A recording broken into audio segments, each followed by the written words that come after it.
Your first time here at ICE, what's your initial impression? It's surreal. It's pretty amazing. The scale of it all. My first impression was that I felt like I was in a casino in the middle of an airport. Which I don't know if they have those. So if someone from ICE is watching, it's a good opportunity. I think break into that market. Tell me a little bit about your specialist field. I understand it's sort of monetizing online activity.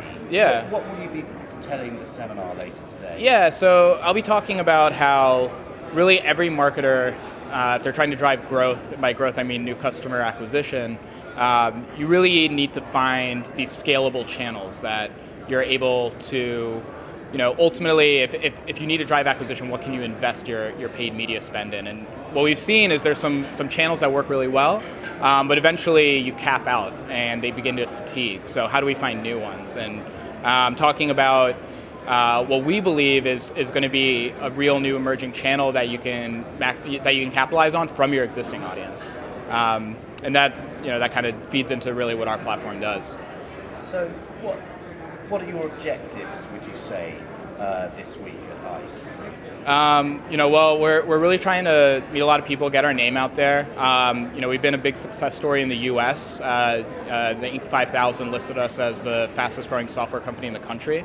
And we very recently, about mid to late last year, opened a UK office. So we kind of see this as our coming out party. We're trying to really get our name in front of as many people as we can, make some connections, hang out, have a good time.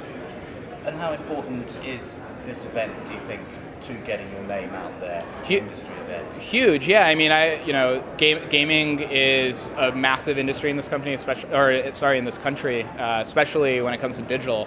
And from my understanding, this is the premier conference for that. So this is a really important week for us, yeah.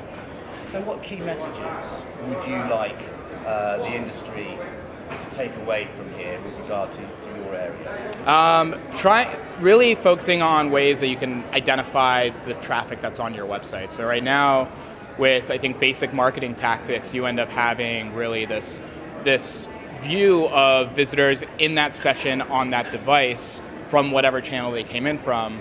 And what you really need to understand is how can I use the information that I have about a given visitor to help them ultimately convert when they come back in different sessions. Because we need to acknowledge as marketers, and more so now that people have multiple devices and are more connected than ever, that conversion isn't necessarily going to happen in that session. It very rarely does. But that doesn't mean that visitor can't come back and would not come back. They will. So how can you identify who they are when they do return down to the person and market to them off-site through existing channels that you have to make them more likely to come back based on the information that you have. So what then, I mean, is that all part of one of the more sort of innovating, more innovations and disruptions taking place within your sector? Could you close the window? It's a bit of a recap. Sure, yeah, absolutely. I mean, I think, before, when digital marketers were really relying on cookies to identify people, which ultimately were proven to be a very ineffective, inaccurate way of doing so, you really were able to only look at analytics in that single session view. And what that made people, and by people I mean marketers, really focus on is how can I get every single visitor to convert in this session? And that ultimately, when you think about conversion rate optimization, there are some low-hanging fruit and gains to be had by doing that, and everyone should, but once they have really optimized their site to the level that they can and the level that it's able to, the next step is understanding, okay, if this visitor isn't going to convert in this session, what are some other ways that I can ultimately monetize them, maybe not now, but later on in their second or third visit to the site. So what new business opportunities then are opening up because of your work? Ultimately, it comes back to fueling customer growth, and especially for an industry like gaming where the growth has been pretty explosive and looks like it's continuing to rise, and there's so much competition out there.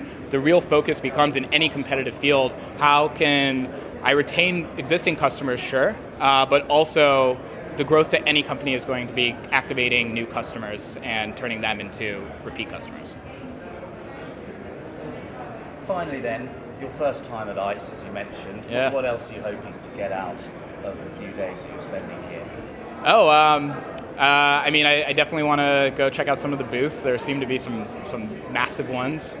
Maybe after the speech, I'll go find a cocktail somewhere.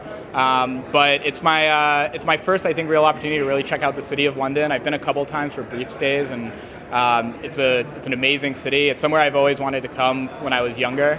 Back when I was in a few punk bands, and I was a bit of a skater when I was a teenager, and so London's kind of this legendary holy land when it comes to those two cultures. So to really kind of get a sense of the city, look around, eat at some good restaurants, and take in some good nightlife. Yeah. Great, Chris. Thank you very much. Absolutely. Thanks a lot. Thanks, man. Good Yeah, luck with the for sure. talk.